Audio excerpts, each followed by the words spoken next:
All right, it's 6 o'clock. We'll get started here with tonight's budget hearing. Thank you for those in attendance tonight. Got a large crowd back there. Thank you.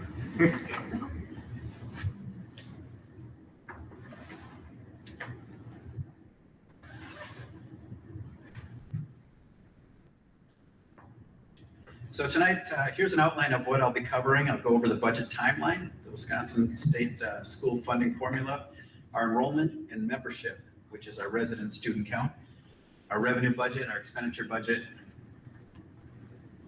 the fund balance. A little delay here, looks like.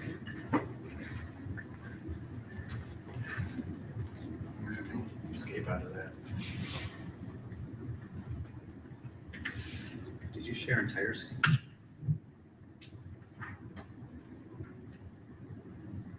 No, you should have tab. Okay. You can hit escape.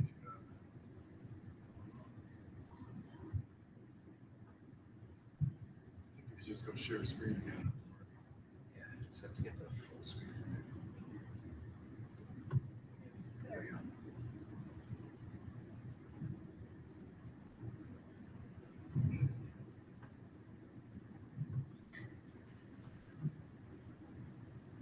Okay, here we go. So we'll go over the budget timeline, the state funding formula, enrollment and membership, two different numbers. One is the number of kids sitting in our seats, that's enrollment. Membership is our resident student count. Those students that sit in our seats that are residents, those students that live in our district and might be attending another district through open enrollment. Our revenue budget, our expenditure budget, our fund balance, the tax levy and mill rate, and then next steps toward finalizing the budget. So the budget timeline, December of last year, we started this process. We work all the way through May developing a preliminary budget. A little more difficult this year. We were waiting on the state and determining what they were going to allow schools to raise in the form of revenue and how much state aid they might provide. In May, we reviewed the preliminary budget with the Finance Committee, and then in June, we took board action to approve the preliminary budget, which is brought before you tonight for the annual meeting. Between June and October, we monitor what was going on at the state level, determine any adjustments. Tonight is our annual meeting, and between tonight and the end of October, we'll have a final levy certified for the municipalities. The school funding formula. It's pretty basic if you break it down. It's the revenue limit. It all starts with the revenue limit. The revenue limit determines how much money your district is allowed by the state to operate with. And so our revenue limit authority this year is $24.4 million. Once you have that number, you subtract the state aids. So two different things, revenue limit, state aids. State aids are made up of mainly equalized aid or equalization aid, but then there's also two other aids, computer aid and personal property aid, that go into that. We subtract that from our revenue limit, and that leaves the remaining balance to go to the tax levy. So this determines how much we're allowed to tax and really how much we're allowed to operate with.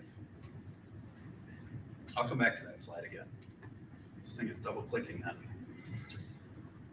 The revenue limit controls 84% of our revenues. So this is a state formula that controls 84% of our revenues. We have some control over the other 16%. That is student fees, gate receipts, open enrollment revenues outside of the revenue limit. But state aid and property taxes make up 84% of our operating dollars. And to get to the revenue limit, we multiply our membership, our student count, just the members of our Arrowhead School District, times a maximum allowed revenue per member to get the total revenue. So let's start with enrollment. The formula begins with enrollment.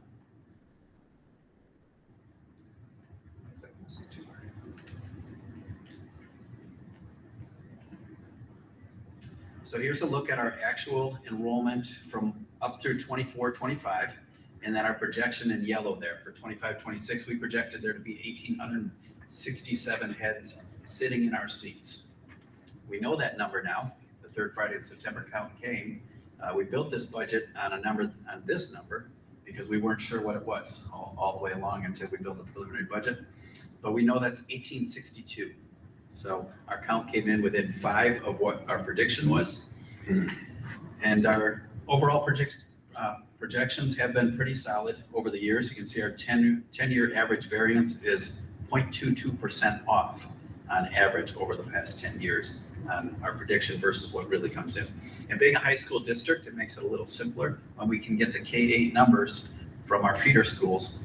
Those really drive into our high school numbers, and then we use attrition rates to develop those projected numbers going out into the future. As you look there, you see in 28-29 is a low point for us, where we'll start to rise back up after hitting that head count predicted at 1724. Now that we have our third Friday numbers in place, I'll redo this projection. The attrition rates will change slightly, and there'll likely be a different low point. It won't be 1724, it'll be somewhere around that range. You can see the variance for the projection in future years is much higher than when you're only having to predict 1 year out. So here's our look at our historical head count. Back in 2015-16, we were at 2,257 students sitting in our seats. This year, we're at 1862. We projected 1867 kids sitting in the seats.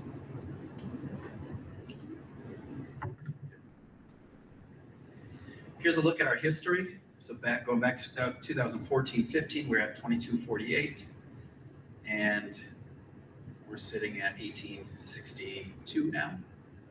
And then this is what we're projecting for next year and the year after at this point in time. So you can see how we are going down. We think we've reached the dip, and we'll be coming back out of that. Other years when I've shown this, we've considered this line would continue to see that trend down. So it's nice to see we might have hit our bottom.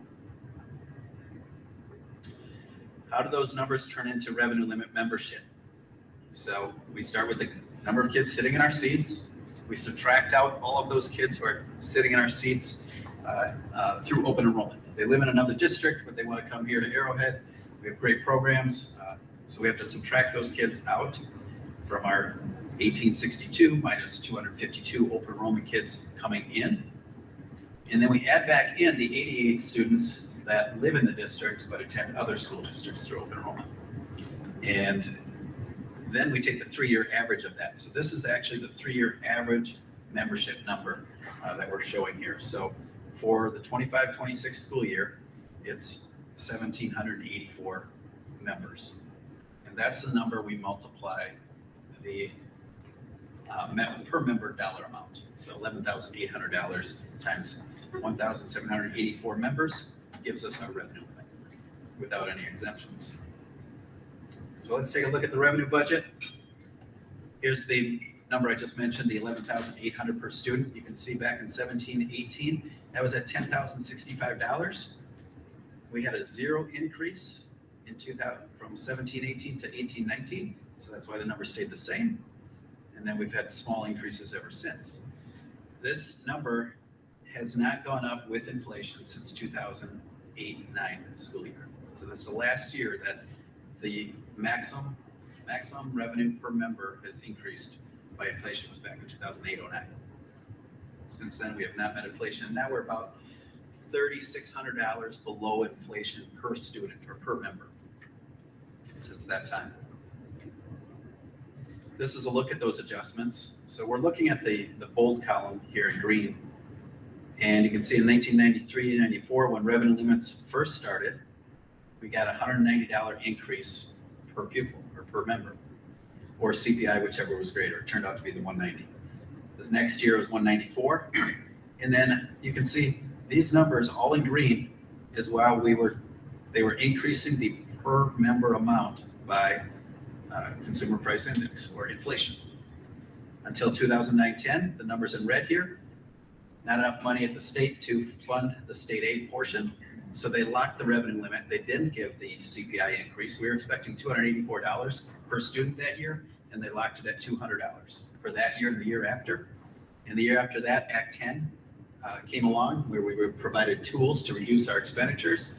And that just meant teachers paying more into the health insurance plan and paying more into the retirement system. It reduced our expenditures, but they reduced our revenue right with it. So it would have been nice to help balance budgets going forward, but they took $528 per student away from the school districts. Over here on the right-hand side is just showing what's called the low revenue ceiling. This is a number that changed all of those years during, while things were going up with consumer price index or going up with inflation until that year. Then they started locking that number down. So 9,000, you can see it was locked in for 4 years there. Just extending this out to the next year, 2012-13. In yellow just shows, yes, there was an increase, but there was not a CPI increase, not an inflationary increase. So you can see after they took the $500 away, almost $600 for Arrowhead actually, we had increases of $50, then $75, then another $75. Then we had 4 years of zeros, zero increase to the revenue limit, the money we're allowed to operate with. 2 years at about $175, and then 2 more zeros. And then in the 23-25 biennial budget at the state, the veto pen was used to put a $325 increase per pupil or per member on the revenue limit formula for the next 400 years. And so for the next 400 years, we'll see that number be $325, unless they change it in the next biennial budget, which I thought would happen this year, but they didn't. I'll tell you more about what happened this year. Let's take a look over here at this this low revenue threshold. Stayed at 9,000. Then we got a $100 increase in that. So any district whose revenue limit was below 9,100, it was lifted then to 9,100. So if the $75 didn't do it, they were brought up to 9,100. And then it stayed there for a number of years. Went up $300 for 2 years in a row.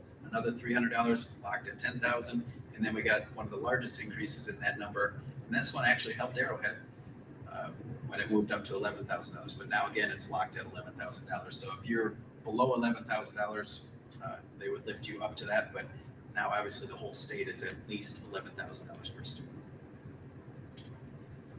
So we'll see what happens in the 27-29 biennial budget, but this one is locked in for 2 years. We have a $325 increase in both years. That helps us with operating. But while they did that, they did nothing to the state aid. So the legislators chose to put $0 to the state aid formula. So if we go back to this formula, your revenue limit, you had a $325 per student increase in that. So that went up a little bit. If they don't increase the pot of money in state aids, that means everyone's either going to lose aid or stay about the same. Some will increase. So it's a complicated formula. We actually are losing 15% in aid this year. So if you lose aid, the revenue limit goes up a little bit. What's going to happen to the property tax levy? It will go up also. Okay, so the levy goes up if they choose to reduce aids or keep them flat.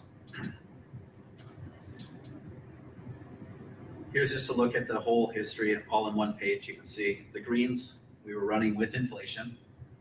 The reds are when inflationary increases stopped at the state level for operating schools. Yellow is small increases, but not inflation. And so for the last, since 2009-10 school year, we have not had inflationary increases. And now the amount per pupil is about $3,400 to $3,600 less than inflation during that span of time. So where do we stack in the revenue limit with our Waukesha County neighbors? We went from bottom of the list 2 years ago to right in the middle. But if you look, we're $80 per student higher than Pewaukee. We're $150 higher than the lowest, okay? So we have a tool called transfer of service. When students come in from the K-8 districts with special needs and high cost, maybe we have to have a one-to-one aid, we can apply for a transfer of service to lift our revenue limit to pay for that high cost. And so that's why we're not sitting at the $11,650. Instead, we use transfer of service to get us $11,800 to pay for those high cost kids that came in that we weren't expecting and didn't have the budget capacity to handle. But if you look at the top 5 districts here, they're sitting, almost $1,000 or more above us. And when you add that on our student count, 1,785, members. This isn't the number of kids sitting in the seats, this is their membership. Kettle Moraine compared to us is a $4 million annual difference. Hamilton's at $3 million. Both of those passed operating referendums to get their number that high. In the past, within the last 3-4 years, they've passed those referendum. Elmbrook had been at the top prior to those two moves for years. And so you can see in a 5-year period, Kettle Moraine's going to have $20 million more to work with on the same student count compared to Arrowhead. And Hamilton will have 15 million and Elmbrook 10 million more to operate their district with, assuming the same number of students. That's the formula. This is how we stack up against Union High School districts. There's 10 of them in the state. Nicolay operates with $16,000, almost $17,000 per student. That's $9 million a year on the same student count. More than Arrowhead, or $45 million after 5 years. It's a big chunk of money. That allows you to maintain your facilities in a manner that you'd want to. Lakeland at 15,000, almost 16,000. These numbers are staggering. Hartford just to our north, in a 5-year period, they'll have $7 million more than Arrowhead to operate with if they had the same student count as we did. So revenue limit versus state aid, these get mixed up all the time. Legislators will say, we put so much money into schools, we gave more state aid to schools. A lot of times that money that they put into the aid formula doesn't lift operating budget capacity. It doesn't raise our revenues. It's used as property tax relief. But if you think of the revenue limit as a pie, and the outside of the pie, how big is the pie? You can see Kettle Moraine and Hamilton and Elmbrook have extra large pies, and then you had Muskego and McWanago with the smaller, maybe personal size pies, and Arrowhead was at the small pie, and then there's some middle pie, right? Some medium pies. So that's how big the revenue limit is for each of those districts, but the state aid is what fills the pie. Okay, so state aid is purposeful tax relief. Like I said earlier, in the 25-27 biennial budget, the state chose to add $0 to the aid formula. So when we get a small increase in the revenue limit, not even inflation, but $325, and they put no additional dollars to the aid formula, property taxes across the state will go up. So here's a look, a property wealthy district on the left, a property poor district on the right. This is our district, this is Arrowhead. 85% of our revenue limit is paid for through property taxes, 15% through state aid. And that's based on the property value per student. So we have high property value. Our student count has been going down. And so our property value continues to rise and student count goes down. So now our property value per student continues to go up. We look richer in the state aid formula. So therefore, we were at 20% a couple of years ago. We're down to 15% in equalization aid. This happens to be Abbotsford School District. I happened to pull the first one up on the list, and they were at 84%. I've rounded it up to 85. It's just to make those pies look different. But you'll see Abbotsford, low property value per student. So they're going to look property poor in the aid formula. So they get funded 85% through state aid and 15% through property taxes. And the thought process is if you can afford high property value per student, then you can afford to help pay more property taxes. Whereas if you have low property value in your district per student, you can't afford the property tax bill. And so it's called the equalization aid formula for that reason. But the state aid is what makes up the pie. How much is blueberry? How much is strawberry? For Abbotsford, it's 85% and 15%. For Arrowhead, 85% strawberry, which is the local. Again, looking at the formula, it's revenue limit minus state aid equals the property tax levy. If they don't put money into the aid formula, but they put money, allow you to raise your revenue limit, it's going to increase taxes, and it'll happen across the state. You'll see the headlines coming out here probably in the next 3 weeks from now, 2 to 3 weeks from now at the end when everyone gets their levy. You'll see property taxes going up across the headlines in many, many districts across the state because they didn't put additional dollars into the aid formula. They only put the dollars into the revenue. Ideally, they would raise both by inflation and everything would stay balanced. Here's a look at our state aid over the years. Since 21-22, we were at 6.6 million in aid. This year, we'll see about 4.7 million, just under 4.7 million in aid. And we predict that we'll go down 15% a year. That's the maximum you can lose in any 1 year. So our projection is showing that right now. If we spend a little differently in 1 year over the next, like stack our expenses from 1 year to the next, we might be able to outdo this. But at this point, this is what we're showing. It's a 50% decrease each year. And that's just our student count going down and our property value going up. We look richer and richer in that formula when we have a higher value per student. Just thought I'd throw this in our revenue limit history. You can see we've stayed around $23.5 million for years since 2021 here.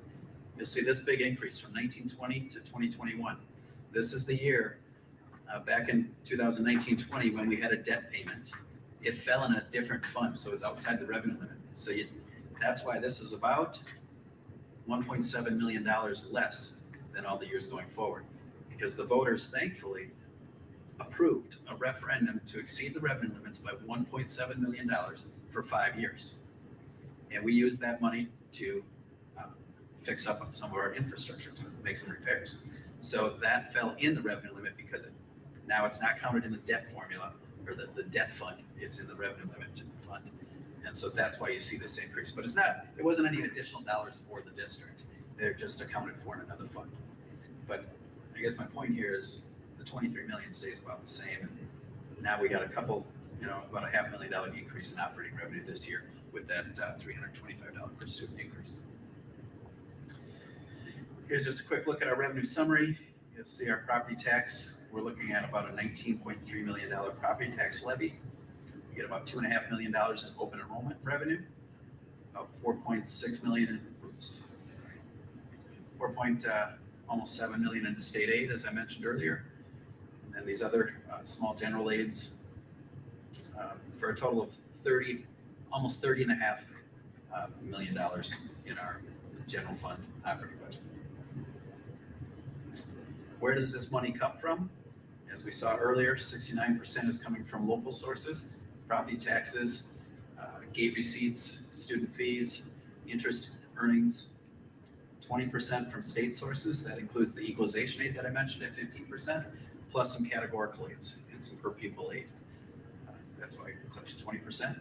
Federal sources, we get 0.5% of our dollars from the federal government, less than 1%.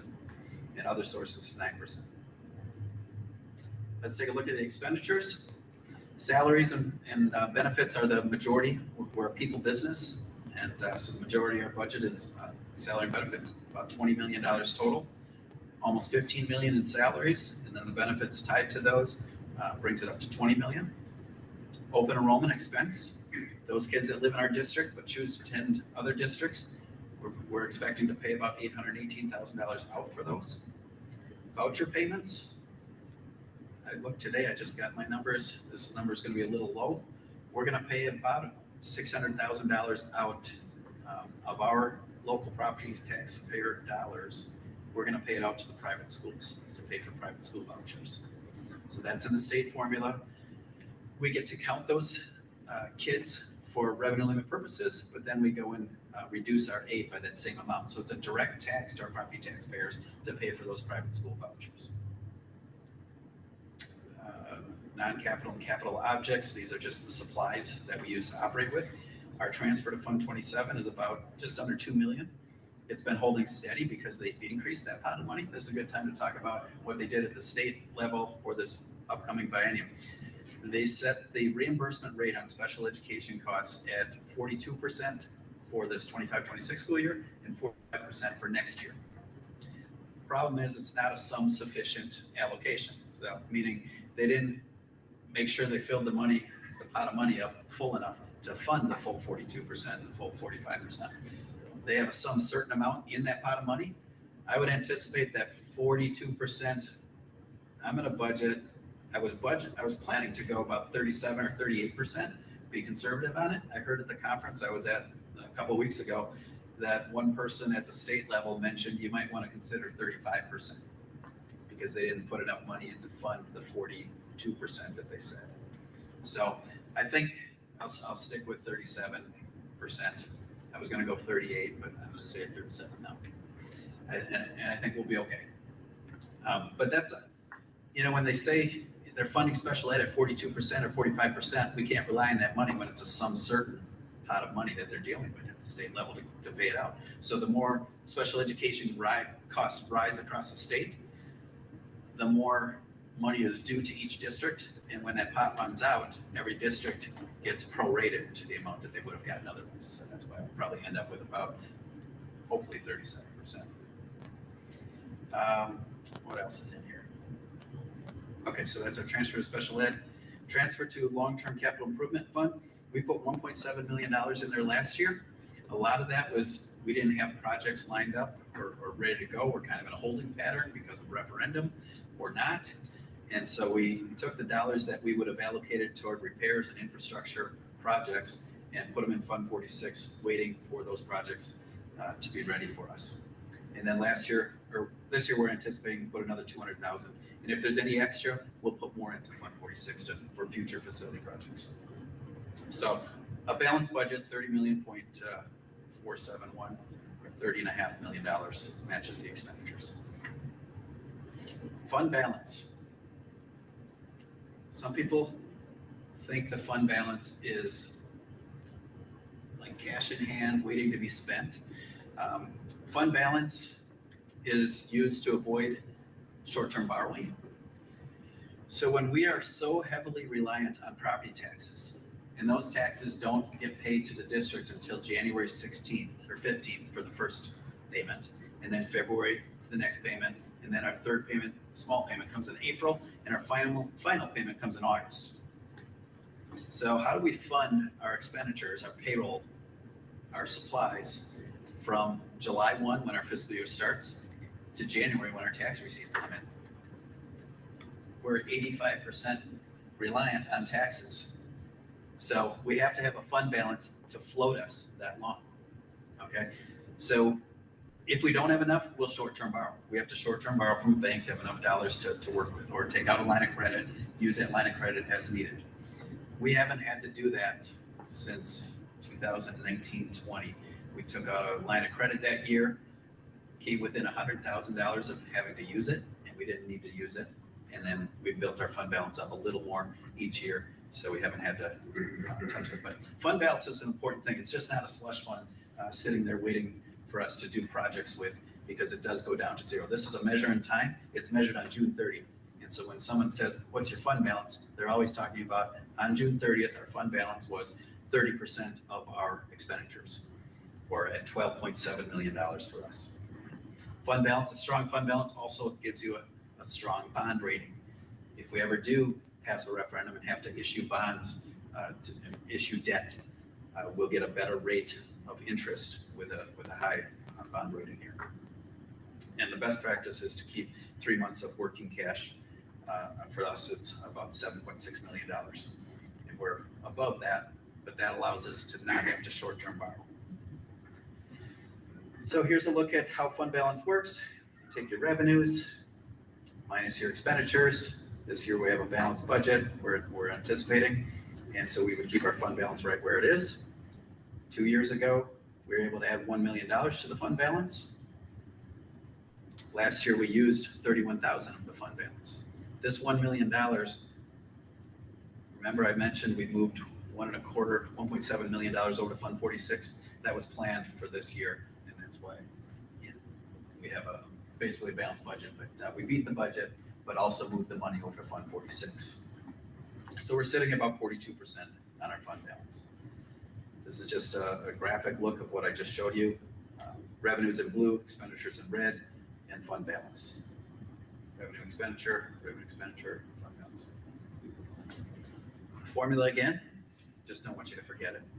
It starts with the size of the pie. The filling is how much the state will pay and how much the local property tax will be paying. And that's based on the state aid formula and how much money that puts in the state puts into school aids. So revenue limit minus state aid equals property tax. You can change that formula around too, right? You could say state aid plus tax levy equals revenue, right? Getting too deep here, sorry. So let's take a look at the tax levy.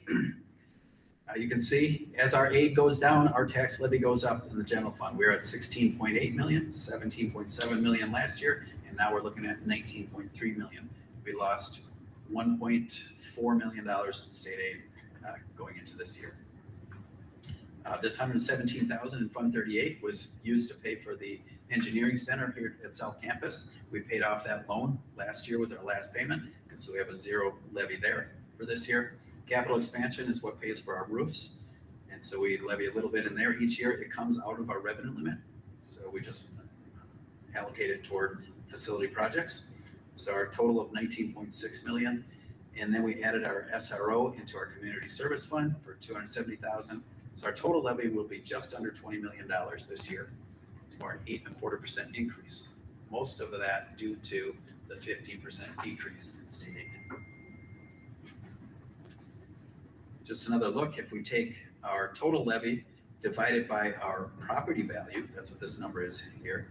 Our property value went up 8.9% this year, up to $10.8 billion of property value in Arrowhead School District. You can see what it was 9.5 billion just 2 years ago. So almost $11 billion worth of property value. You divide that number by your student count. And as that student count goes down, that's why we're getting less aid every year, property value per student. And this is the mill rate on each of the funds. So $1.79 for the general fund, 3 cents for capital expansion, and 2 cents for the community service for a total of $1.84. The mill rate is actually down a penny. I was surprised by that a little bit. I thought it might go up because of the aid loss that I was expecting. But our property value went up enough to offset it. How do we get to that number? We take the total levy, 19.9 million, divide by our total property value, $10.8 billion, multiply by 1,000, we get $1.84. That's how the mill rate is calculated. Here's our mill rate over time. We were at 345 back in 2014-15, 366 the year before that. And now we're down to, we were as low as $1.81. Well, that's not 269. That's $1.85. I don't know how that happened, but my chart is wrong. That 269 is actually $1.85, and then this year it's $1.84. So sorry about that. I'll get that fixed.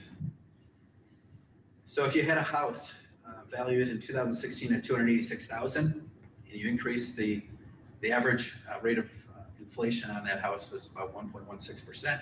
So in 2026 it'd be $335,000.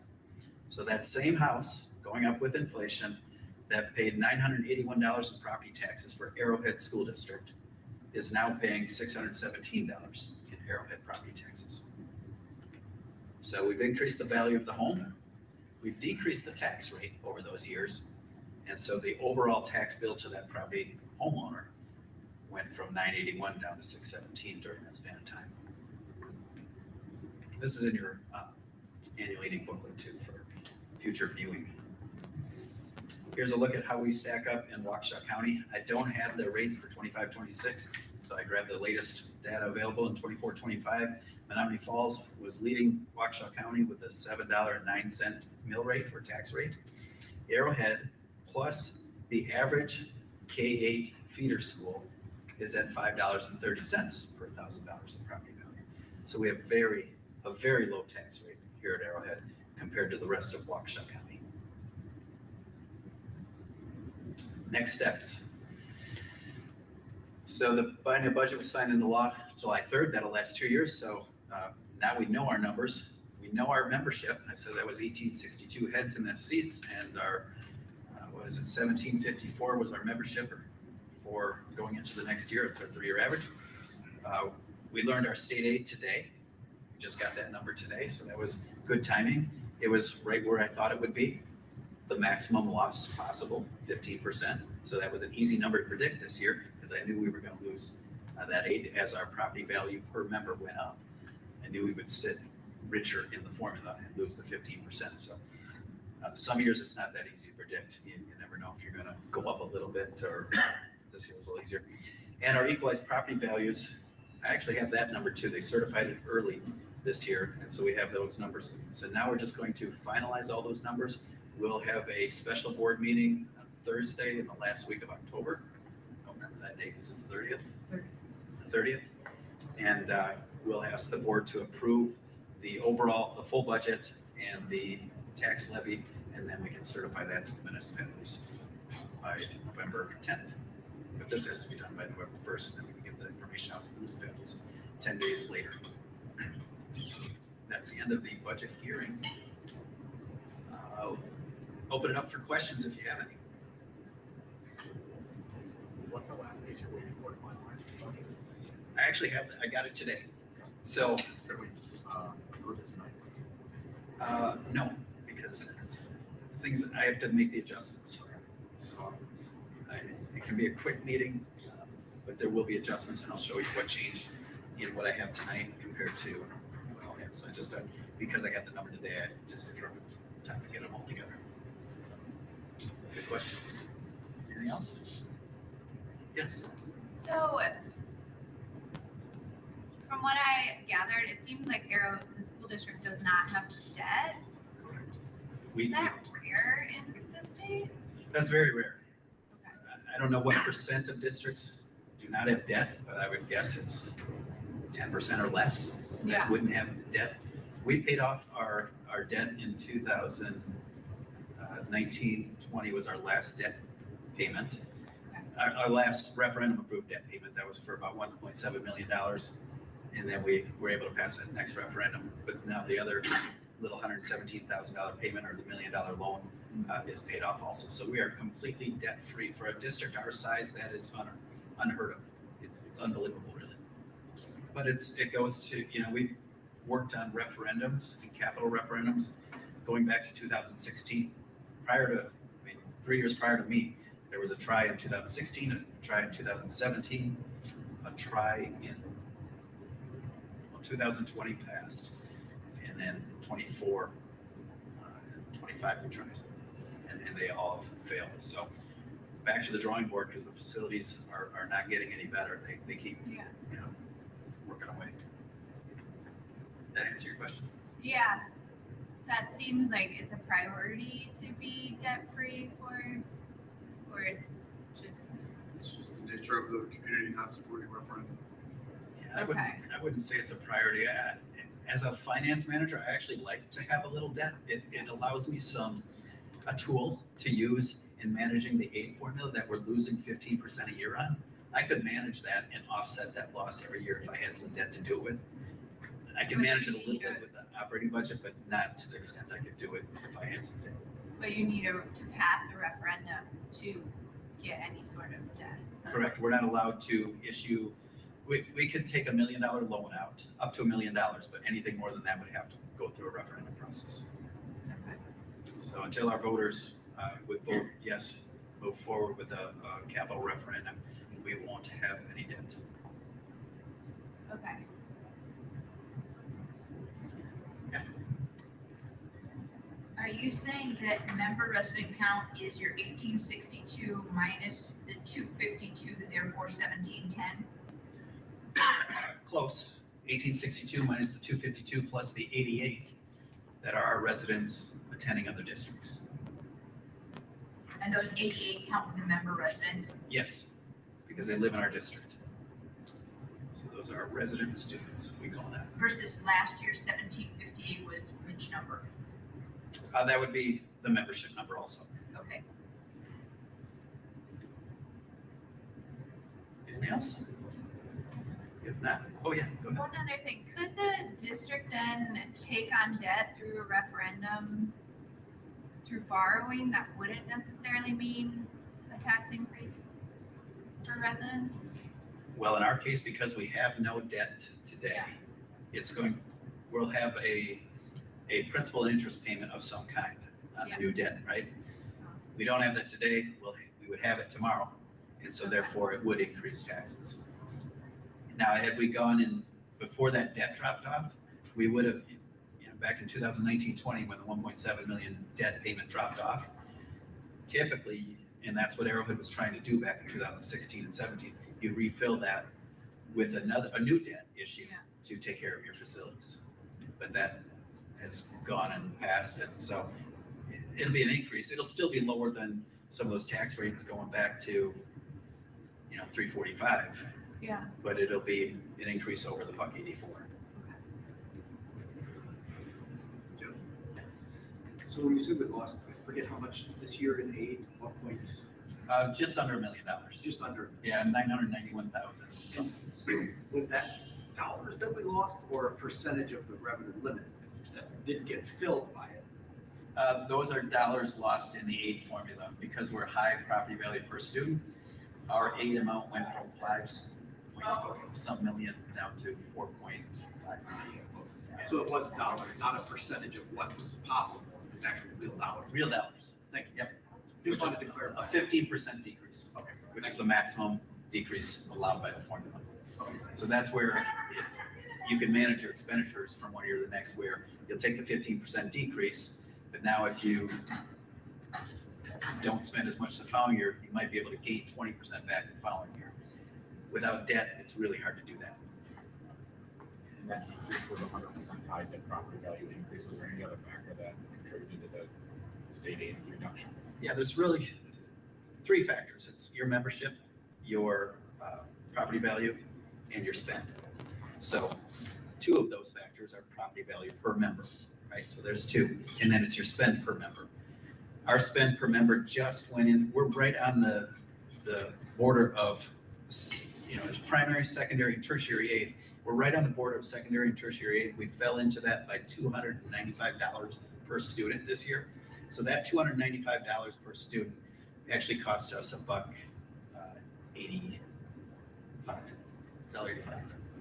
for every dollar we spend beyond $12,800 per student. So we were $200 over that this year. And that's why I say if you manage those expenditures from one year to the next, you can stay out of that tertiary formula and mitigate some of the aid loss.